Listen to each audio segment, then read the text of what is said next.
Okay, certainly feel comfortable in continuing to enjoy your meal. But I just want to say to the honorees, again, our esteemed honorees, it is my pleasure, my honor to welcome you tonight. As I said earlier, this is our signature event, and so we so look forward to it. But I want to welcome you to our ceremony tonight of the Birmingham Business Hall of Fame. As president of the largest Kiwanis club in the world, Shelley, we take great pride in saying that as often as we can get away with saying it. And we certainly want to continue. Absolutely. And I've had the pleasure of leading this organization over the past year. We build by serving. And I will tell you that we have some very committed, dedicated members. And I'm going to bring up two members now who worked very hard, tirelessly, year after year, to make this event a success. We had the threat of not doing it, but we were determined that we would do it, thanks to Martha Thompson and Ty West. So I'm going to invite them to the podium now, and let's get the ceremony started. Thank you, Martha. Good evening. We want to begin by thanking our Kiwanians, particularly our committee and our corporate partners for making tonight possible. Thank you to Alabama Power Company, Brassfield and Gorey, Coca-Cola Bottling Company, United, Leo Tischelli Productions, Ligon Industries, Martin Retail Group, McDonald's Thornton Enterprises, Medical Properties Trust, Protective Life, Regions Bank, and Synovus for your support. Also, thank you to our Kiwanian Chuck Holmes and Bruce Nix of Undercover Entertainment for our videos that you will see tonight. As the city of Birmingham celebrates its 150th birthday, it's only fitting to honor and recognize all of our collective work that helped spark and sustain the growth that led to our home being coined the Magic City.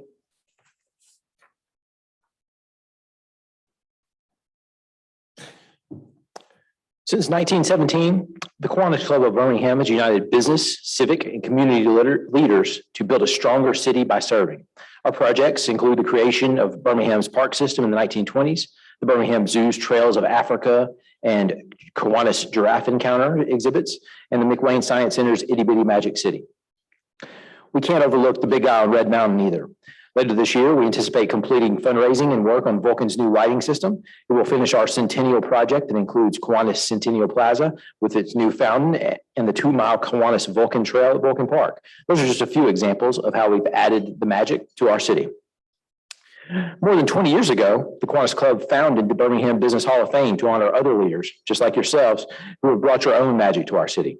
Tonight, we celebrate the 2020 and 2021 Birmingham Business Hall of Fame inductees and add them to the ranks of the more than 110 Birmingham business leaders who have previously been inducted into this exclusive club. Thank you for your work and commitment to providing more opportunities to prosper in our beloved city. Let's continue celebrating Birmingham's 150th birthday by celebrating some of its most accomplished leaders.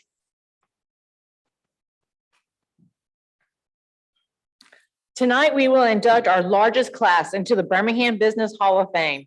You stand among a selected group of distinguished innovators, leaders, and change makers who have made a profound difference in Birmingham's 150 years.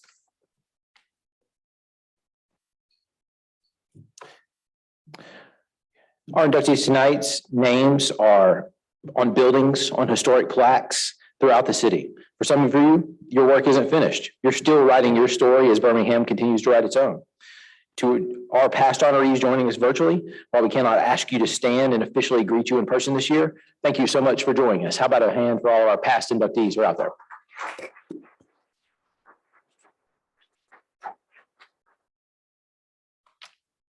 We would like to take a moment of silence to honor the memory of past inductees who passed away over the last 2 years. 2001 honoree and Kiwanian Stanley Mackin, 2007 honoree Dr. Charles McCallum, 2012 honoree and Kiwanis President Bobby Lucky, 2013 honoree Herbert Sklar. Thank you. Now, our first inductee in the class of 2020, the late Alabama Power Company CEO, Elmer Harris. Alabama Power Company.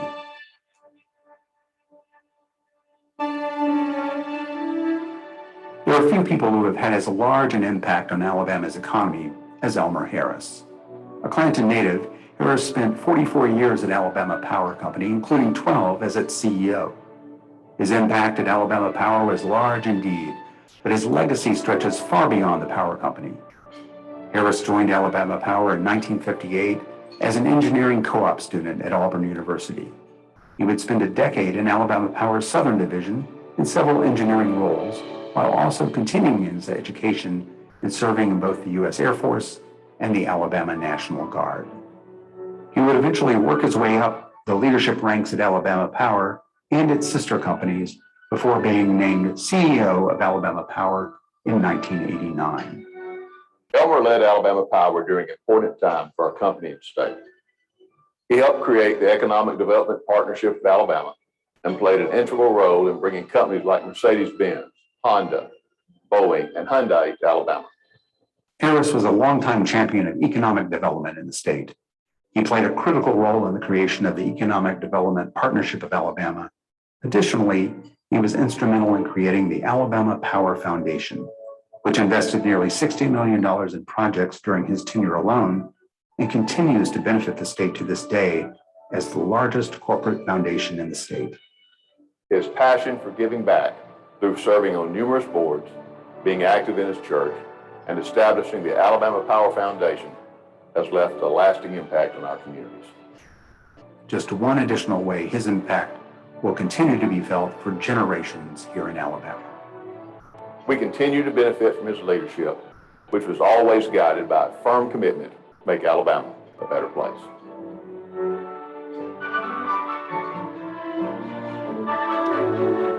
I'd like to call Tommy Harris to accept the award on behalf of his late father, Elmer Harris.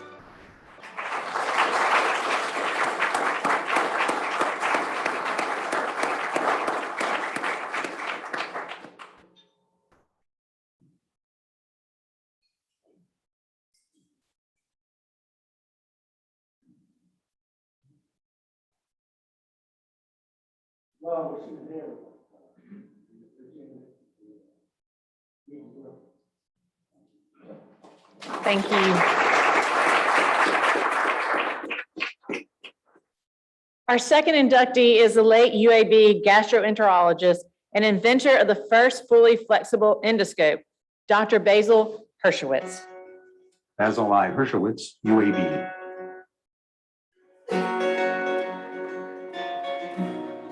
Years ago, UAB launched a branding campaign with the tagline, "Knowledge that will change your world." Dr. Basil I. Hershowitz, a longtime gastroenterologist at UAB, may have been the embodiment of that campaign. Hershowitz, a native of South Africa, invented the first fiber optic endoscope. That device became the standard for visualizing and treating patients. He was an internationally known teacher, researcher, and clinician who made significant contributions to the diagnosis and treatment of gastrointestinal disorders. His research and clinical expertise, bedside teaching, and leadership characterized his exemplary professional standing. Hershowitz worked with colleagues Larry Curtis and Wilbur Peters on the endoscope while on the faculty at the University of Michigan. The device allows for minimally invasive surgery. According to UAB, he tested the prototype by swallowing it himself. In 1959, Hershowitz brought the device to Birmingham and joined the UAB faculty as Associate Professor of Medicine. And he founded the Division of Gastroenterology, a post that he held for 29 years. Over the years, he's earned great respect and admiration from students, trainees, and fellow faculty. We are thrilled here at UAB to learn of the induction of Dr. Hershowitz into the Birmingham Business Hall of Fame. It is a great honor.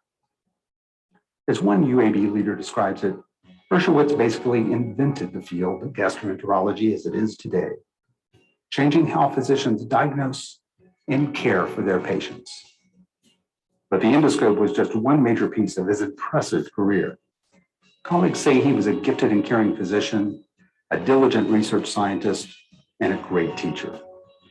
He published more than 350 papers, and his research and leadership in clinical trials laid the foundation for new pharmaceutical treatments in gastroenterology and medicines like Pepcid, Prilosec, and Nexium. Hershowitz retired from UAB in 1995 after 36 years of service, leaving a legacy that affects lives around the world today.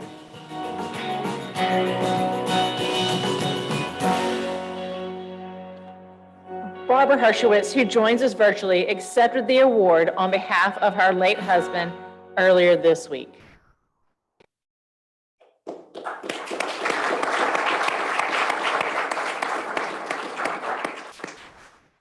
Our next inductee is the late founder of Martin and Associates, Billy Charles Martin.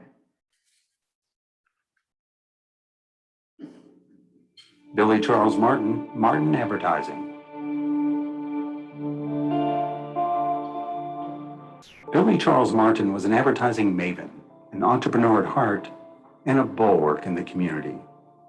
Over the course of a 40-year career, Martin built a company that would grow to become one of the largest full-service advertising agencies in the South.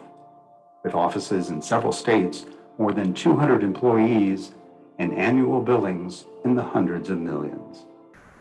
Colleagues say Martin was adept at forming strategic partnerships.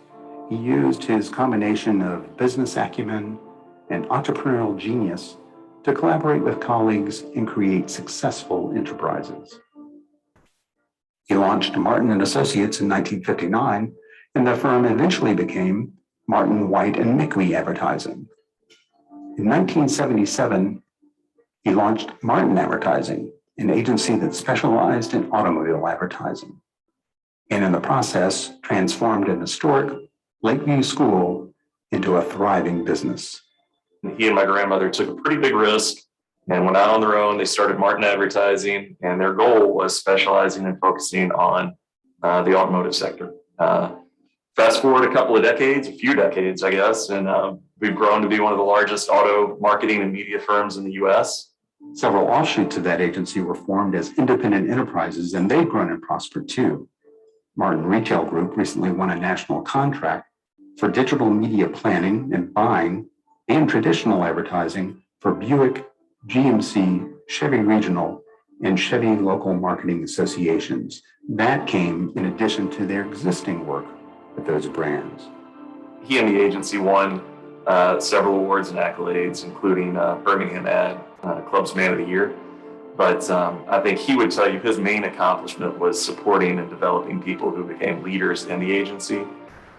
We've had a lot of folks with us for 20, 30 years or more, others that went on to have very successful careers outside of Martin. The continuing success of the ventures Martin launched illuminate his legacy as one of the most accomplished leaders in the history of Birmingham's acclaimed advertising industry. He believed in building relationships with clients and employees.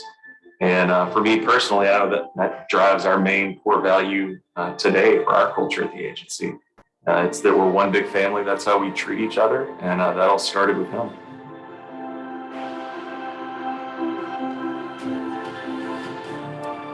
I'd like to ask Hunter Martin to accept the award on behalf of his late father.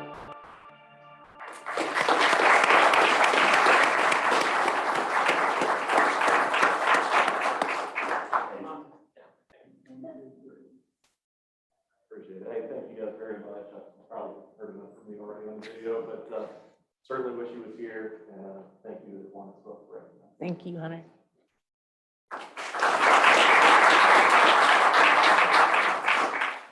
Our next inductee is the late minister of the 16th Street Baptist Church and founder of the Alabama Penny Savings Bank, William Pettifor.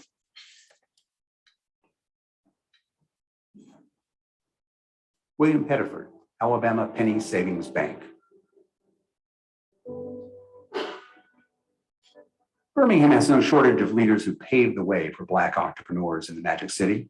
In his generation, William Pettifor may have been the most important of those leaders. He's very first. He's very first entrepreneur, very first business. And Pettifor had a knack of being able to get along with the white business community. In fact, when the Penny Savings Bank was started, it was started based on a friendship that Pettifor had with the Steiner Bank. A native of North Carolina, Pettifor moved to Alabama in his early 20s. He worked first as a teacher and then a principal before focusing on theology and becoming a licensed preacher. After moving to Birmingham, Pettifor would serve at 16th Street Baptist Church, where he displayed his acumen for leadership and financial stewardship. Those qualities would serve him well in one of his most important ventures. In 1890, Pettifor founded Alabama Penny Savings Bank, which played a critical role in building Birmingham's Black-owned business community. When the Penny Savings Bank went into business, it was operating against all odds. But it stayed in business for 25 years, and it provided the mortgage money for Blacks to purchase property. Pettifor eventually transitioned to the bank's full-time president, which he grew into one of the nation's largest Black-owned banks, forging critical relationships along the way. He also organized the National Negro Banking Association, displaying his status as a key national leader in the industry. Pettifor died in 1914, and the bank failed shortly after his death. But historians say his legacy lives on, and his vision has shaped generations of Black business leaders in Birmingham. He's a story that needs to be known. Needs to be known by every person in the state of Alabama. Lord Watson will be accepting the award on behalf of the late William Pettifor and his family.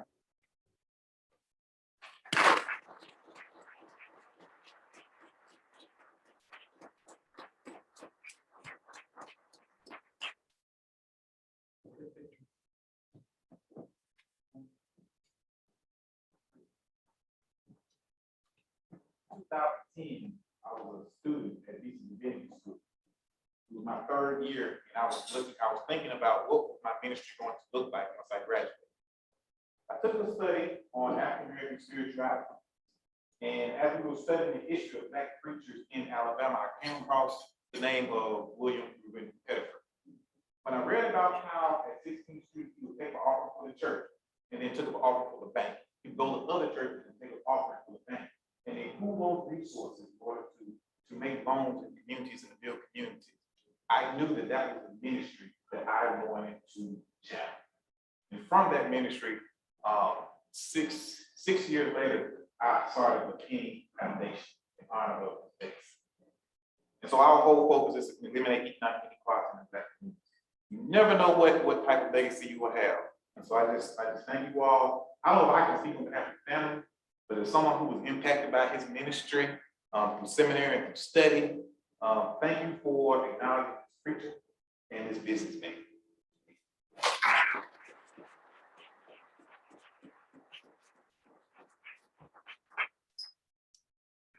Thank you so much. Now, we're going to move on to our first inductee of the class of 2021, the recently retired Chairman, CEO of Regions Financial Corp., Grayson Hall.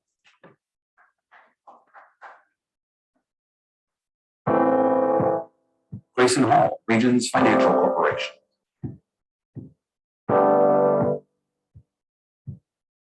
It was October 2009. Banks across the nation were grappling with a generational financial crisis that threatened the future of one of Birmingham's most important industries. Regions Financial Corporation needed a steady hand to guide it through the tumultuous period. The stakes were high for the company and for Birmingham. Regions was the Magic City's only Fortune 500 company, a critical local employer, and one of the region's most important citizens. Grayson Hall, who was named president of Regions in 2009, provided that leadership. Grayson provided a lot of stability. I think he was a very humble leader. He's a selfless person. He's a values-based leader, and I think values were clearly important to him and to the way that he led the company. At this critical moment, he was a 29-year veteran of the banking industry who had gotten his start as a management trainee for a Regions predecessor bank. In this critical period, Hall helped Regions stabilize amid the depths of the crippling Great Recession, a period many banks did not survive. He also insisted that we work together well as a team, that we collaborate with one another. And I thought that was really, really helpful too, as we continued to emerge from the financial crisis. The bank returned to profitability, shored up its balance sheet, and set a course for strategic, sustainable growth under Hall's leadership. Colleagues and industry experts have lauded how Hall, who became CEO of Regions in 2013, deftly guided the banking giant through one of the most perilous periods the industry has ever experienced. He's very humble and selfless. We all have an ego, but you wouldn't know that about Grayson. And so that selflessness, humility, focus on honesty, integrity, doing the right thing and doing it the right way. Ultimately, colleagues say Hall built a winning, customer-focused culture at Regions that will continue paying dividends for Regions and for Birmingham in the long term.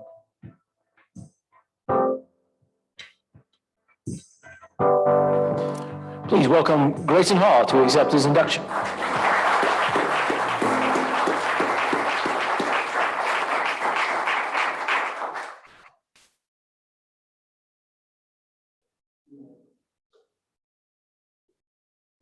Well, first we say thank you. What an honor to be included in such an esteemed group of inductees.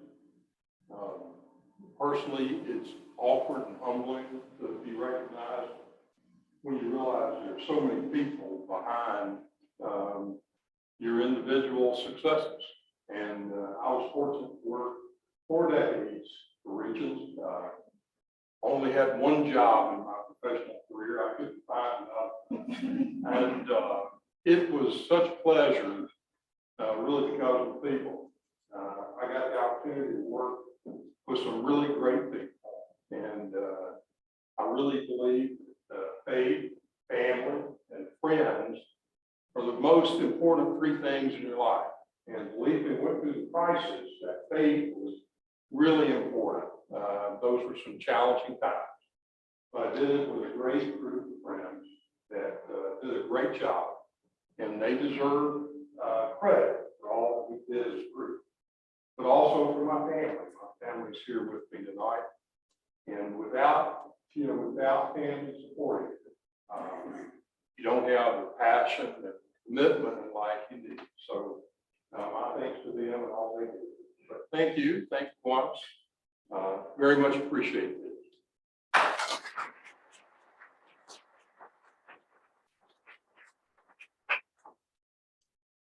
Congratulations, Grayson, and thanks for all your contributions to Birmingham and to our local economy. Our next inductee is the late President and CEO of First National Bank, John A. Hand.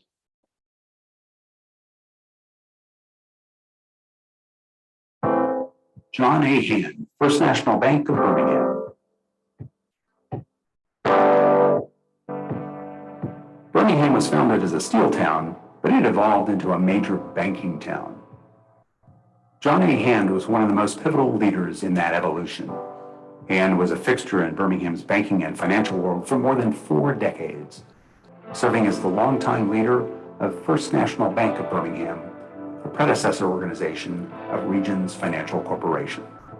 You know, I think if you look back at John Hand's legacy with First National Bank, I think one of the impressive things is the way the bank was able to grow under his leadership. I mean, he took a bank that had history here in Birmingham, and he really helped elevate and bring it to a new level and really set the stage not just for growth for his company, but growth for Birmingham's banking industry overall, just taking everything, his bank and the banking community, to another level.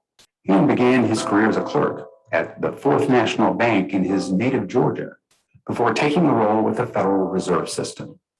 He came to Birmingham initially with American Traders National Bank, joining First National Bank of Birmingham after a merger. Hand became president and CEO in 1956, and his tenure was one of significant growth for the bank. Deposits more than doubled, as did its number of branches.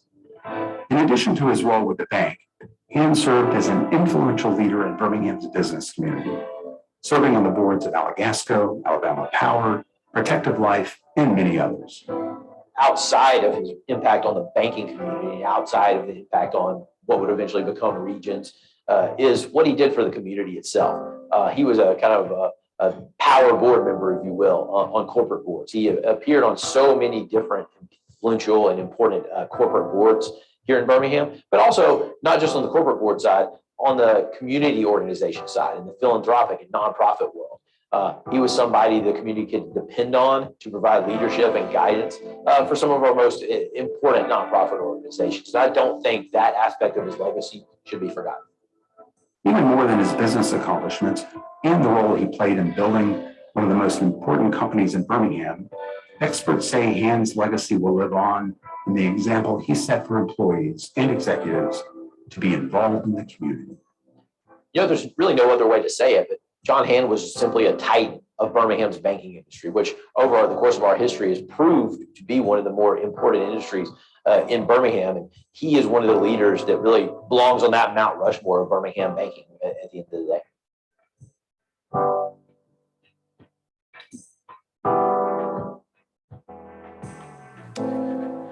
Please welcome Alan Hand to accept the award on behalf of his late grandfather. Alan?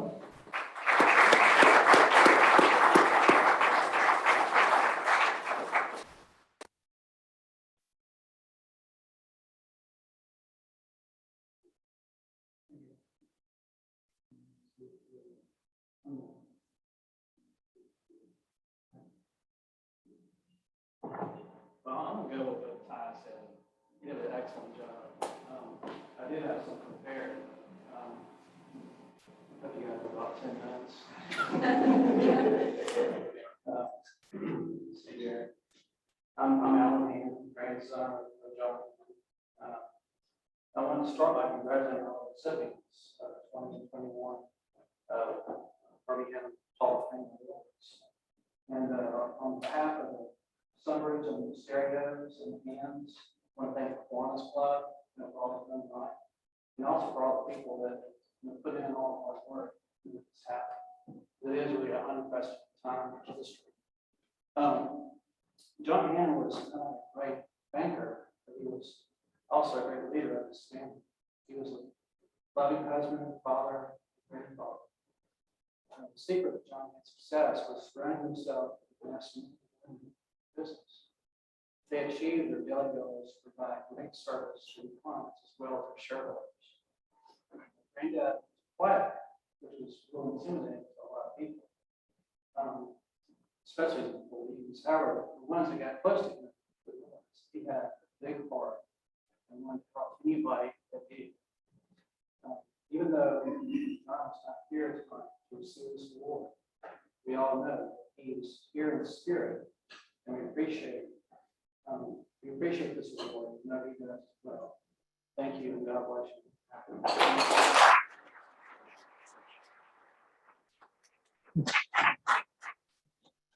Thank you so much, Alan, and thanks for everything your grandfather has done for Birmingham and his legacy.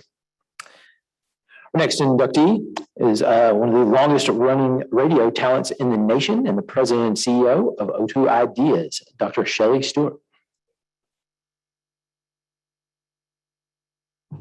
Dr. Shelley Stewart, O2 Ideas. Few individuals have been a force in Birmingham's business community as long as Shelley Stewart. A Birmingham native, Stewart overcame numerous obstacles in his youth before he rose to prominence as a radio personality in the 1950s and 60s. Shelley was a natural born communicator, and his radio career really spanned more than 5 decades, almost 6 decades. And he's an icon in the broadcasting world in Birmingham. During the 1960s, his radio broadcast provided a beacon for protest organization during the civil rights movement. He was a mainstay on the airways for years, but radio was just the first act of Stewart's legendary career. And I think the radio career really just helped him build not only popularity, but also relationships with people. And it crossed all sorts of racial boundaries and lines and things we normally conceive of as barriers. Shelley reached right through them all. In the 1960s, he expanded into advertising and marketing, and he would eventually become president and CEO of O2 Ideas. Stewart's firm would handle campaigns for leading global brands, including Pepsi, Verizon, and numerous others. In addition to his business accomplishments, Stewart was a voice for human rights and social change, joining the ranks of drum majors for justice with Maya Angelou and Harry Belafonte.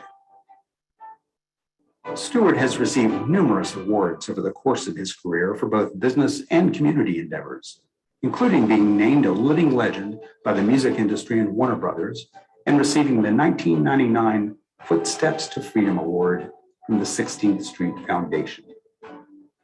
Shelley was a pioneer in many aspects in terms of the advertising industry. He sought the best combination of creativity and client service that ultimately helped O2 Ideas become what it is today.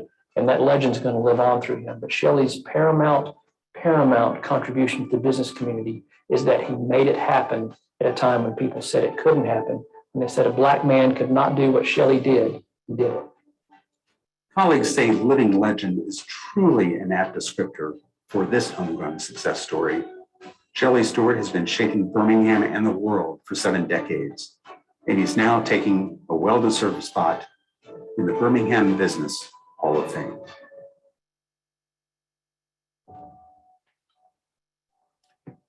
Please welcome Dr. Shelley Stewart to the stage to accept his award and say a few words.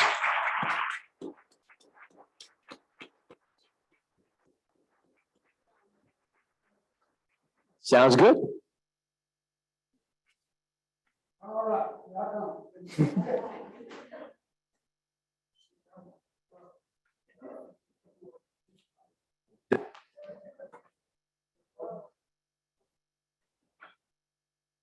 here I come.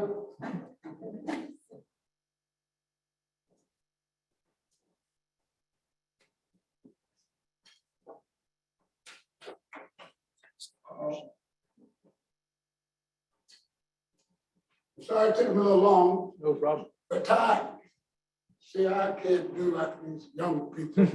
They stand down there and do stuff. I have to come up here and be seen. Absolutely. See, you didn't take up all of y'all's time, so I'm gonna take up the rest of it. I'm not going to do that to you. I'm really honored to be here tonight, this great occasion. And I promise you, many of you I know, we've talked, we've been together, but most importantly with me, to be honored with these great, great leaders. I am really, really honored. To the Kauaians, I'm really proud of you guys. Larry, president of this great, great organization, I love you. You've done well. The quiet storm. This day means very much to me. And as a matter of fact, I'm taking this time and receiving this great honor from my mother. She was killed here in 1939 by a family member. And she would be 119 years old comes day after tomorrow. Boy, what a celebration she's having right now. So I lived somewhat of a double life in my younger years. I've written about that in a couple of books. But right now I want to tell you about why I feel so good. Alabama gets a bad rap, but at the same time, there's so much good that's happening here in this state that we just don't know how to tell the story. I can tell you, I became a homeless kid in 1941. I walked across that mountain there, Red Mountain, and I ended up later on that day on a little place called Euclid Avenue in a horse stable, Stringfellow Stables. Stayed there from 1941 to 1943. From 1943, 1948, I really lived a double life. I learned things that many of you sometime take time, I'll tell you about those years. But most importantly, in 1948, I was walking from Parker High School. I had listened to my first grade teacher in Rosedale. She said, Shelley, if you learn to read, if you get a good education, you can be anything you want to be. Her name was Mamie Laban Poster. But I was walking one day and I stopped at 2nd Avenue and 22nd Street North, just from here. There was a store there called Yielding Brothers. Yieldings had a grocery department there. And I walked into that store and I applied for a job. I was in the 9th grade. And the gentleman who was there said, if you want to work that bad, I'm going to give you a job, boy. And I took an evening job walking from Parker to the grocery department at 2nd Avenue and 22nd Street North because of Milton Yielding and the Yielding family. That relationship started me along the way. Since that time, I will tell you, y'all have been so good to me, and I've been good to myself by listening to people who really wanted to help. I want to call some names that, not all, but a few names that if I had not been the guy to get relationships in this area, and I have had them in my life many times. There's Emil Hess. Anybody heard that name? Met him when I was just a little boy. He befriended me at Parisian's department store downtown. A.G. Gadsden, who helped me along the way, walking up and down 4th Avenue. Billy Rushton, City Ice Company. George Barber Sr., Virgil Harris. People don't know Virgil Harris was a big guy. I saw J. Mason Davis a while ago at Protective Industrial Insurance Company. There was the Lee family over at Buffalo Rock many, many years ago. Jimmy and those people took care of me. I listened to them. So I'm blessed, people, to have spent 74 years in broadcasting in this area. I'm blessed to have O2 Ideas, 54 years. in business, and not only here in Birmingham, but across the world. I'm blessed to form relationships with all of these people. I'm blessed to have people in the audience right here now. My oldest daughter, Sherry, there sitting here, and also Bill Todd, her business partner, sitting here. I'm blessed to have all of you. I can tell you one thing, that's for sure. Nothing starts at the top except a hole in the ground, and it keeps going down. So I'm here to tell you once again, to Hawaiians, thank you. Thank you, Birmingham. Thank you, Alabama. Thank you, America. God is good. Thank you very much.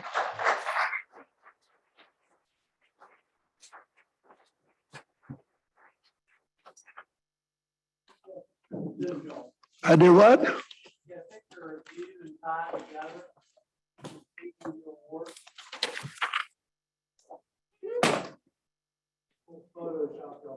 Oh, okay. All right. Let me do this one good. 1, 2, 3. One more. 1, 2, 3. Great. Thank you. Congratulations, Shelley. Thank you.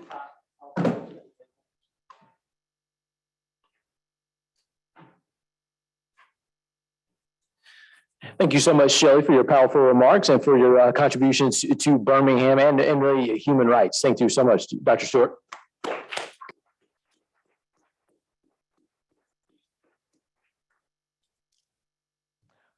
Final inductee this evening is the founder and principal of several Weldon Field companies, founder of the Birmingham Athletic Partnership, and one of the men most responsible for bringing the Birmingham World Games to our city next year, W. Edgar Weldon. W. Edgar Weldon. Few individuals have touched as many areas of Metro Birmingham as Edgar Weldon. A Wetumpka native and alumnus of the University of Alabama, made significant contributions to education, athletics, economic development, and the broader community through business and philanthropic ventures that touched the lives of tens of thousands of individuals. On the business front, Weldon was a founder and business partner in several real estate companies, serving as principal in Highland Mortgage, Southeast Capital Corporation, and other Weldon Field companies over the course of 4 decades. Other business ventures included a publishing firm, Will Publishing LLC, and a partnership with Seacoast Publishing for the Alabama Roots biography series, which helps young people better understand the men and women who shaped Alabama. With a longtime passion for sports, Weldon used that passion to elevate Birmingham on numerous occasions. In 1994, he was part of a group that brought the Alabama High School Basketball Championships to Birmingham. He just loves sports, and he's very interesting in that he's taken the sports, the community service, and politics, and he's got so much energy and passion in all of it. And whatever it is, he has a unique ability to bring people together for a common goal. And it's been very successful. In 2002, he founded the Birmingham Athletic Partnership, which supports middle and high school athletic programs in the city. That project has had a multi-million-dollar impact and changed lives of local youth. Weldon saved one of his biggest impacts for last when he played a pivotal role in spearheading the effort to land the World Games, which will bring athletes from across the globe to the Magic City in 2022. Scott Myers, who's the executive director of the Sports Hall of Fame, and David Bink, a local attorney here, had gone to the Cali Columbia Games in 2013 and came back to Edgar as the head of the Sports Hall of Fame and said, look, this is something we think we can do. Let's go for it. And he bought in and he did his everything. He combined politics, the business, and the sports. And they went and put in a bid for the games and took them 3 years. And it was a lot of people and a lot of team effort to get there, and they ended up winning. Colleagues say the World Games was a fitting feather on the cap of what is a remarkable and impactful legacy in Birmingham. I think his legacy probably is the positive impact he's had on thousands of people, whether it's through sports or business or his community involvement.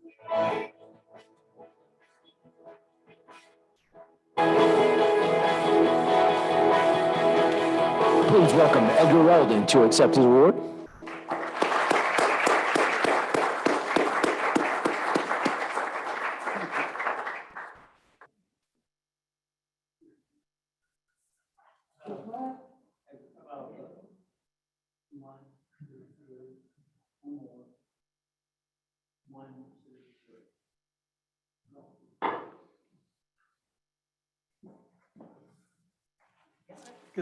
Does this work?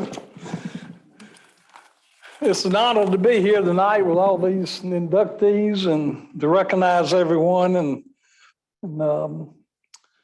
it's an honor to be with y'all. And with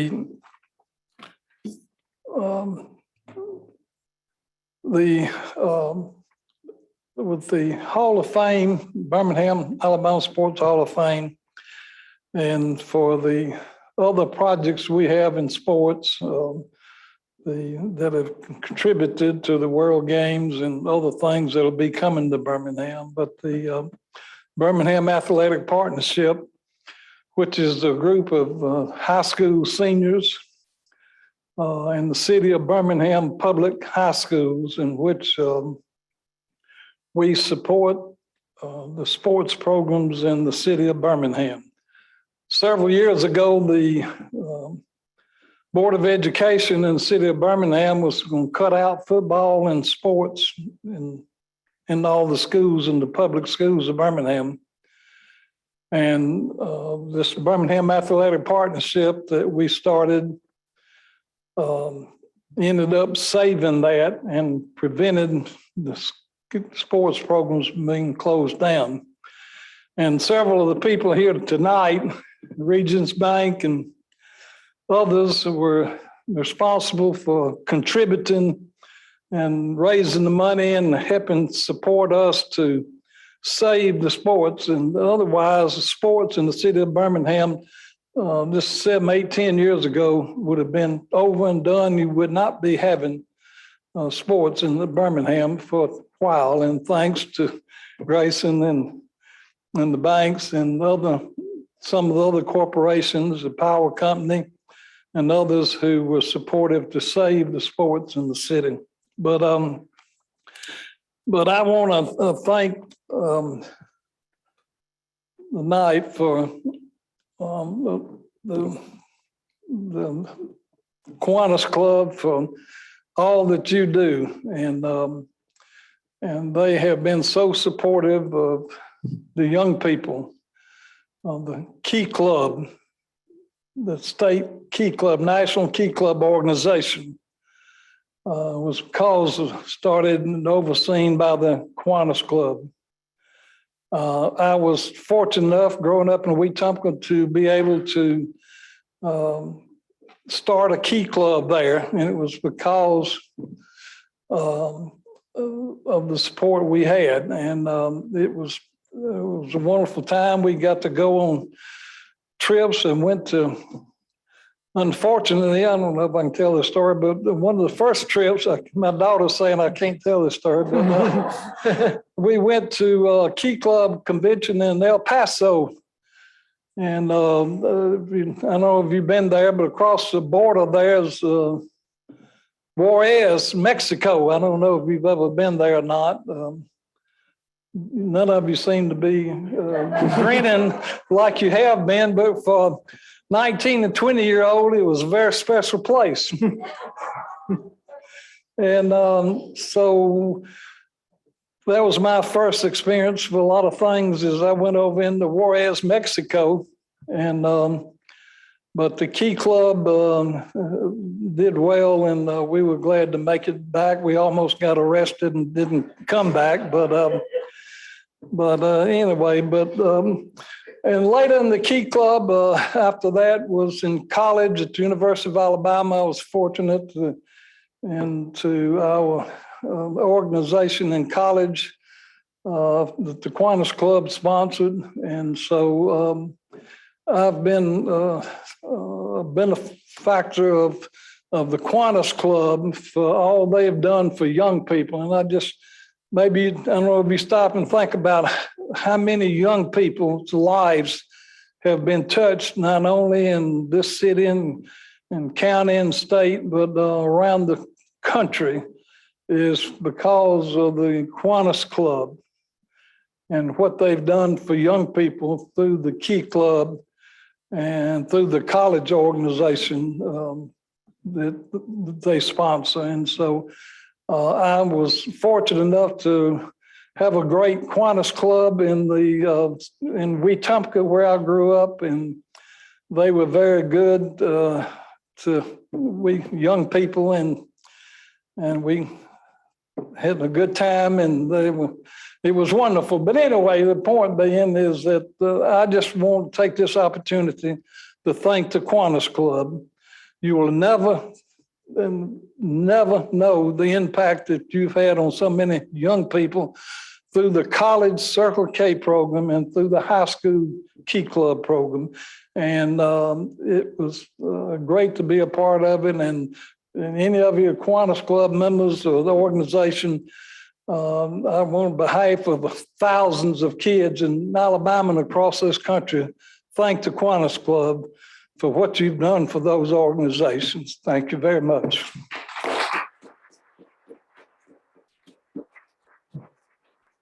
Congratulations, Edgar, and thanks so much for everything you've done for Birmingham and for Alabama and our community. How about another hand for Edgar? Well,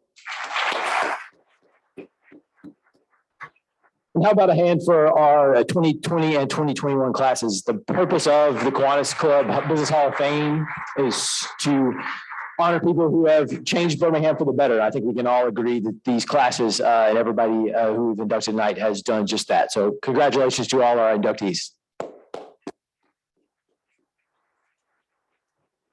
Now, as we wrap up, I'd like to do a few thank yous. Thank you again to Alabama Power Company, Brassfield and Gorey, Coca-Cola Bottling Company United, Leo Tishelli Productions, Ligon Industries, Martin Retail Group, McDonald's, Thornton Enterprises, Medical Properties Trust, Protective Life, Regions Bank, and Synovus for your support and for sticking with us in a year that was a little bit different than we all anticipated.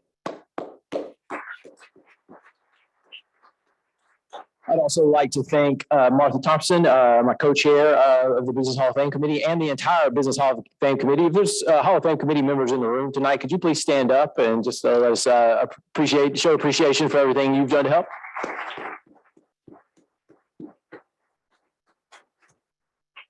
I'd also like to thank Honora, our executive director, Janet and Hadley for their help in putting together tonight's event, particularly Honora.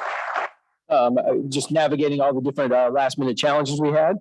And then finally, I'd like to thank our Kiwanian Chuck Holmes and Bruce Nix for the great video production tonight. It's good to hear a familiar voice like Chuck on there. And I would highly recommend Bruce if you ever need a video production firm. He did an incredible job. So thanks so much for attending. Thanks again to everyone. I'm going to turn it back over to President Larry for the conclusion.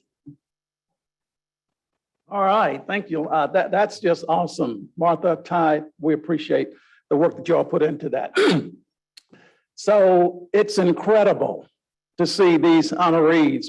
And even though this is the Birmingham Business Hall of Fame, I think I know enough about these honorees to know that what they are most proud of is their commitment to community. And we can't put all of that up there. Grayson Hall, I had an opportunity to serve on your committee as you led the charge to raise $7-8 million for the A.G. Gashland Boys and Girls Club. I can just go on and on with stories like that, but thank you for that and what that's going to do for so many young people. So anyway, thank you all so much. Join me in congratulating them just once again. And before you leave, the honorees, if you'll just kind of gather and kind of linger with us a little bit, we'd love to get some more group photographs. Is that right?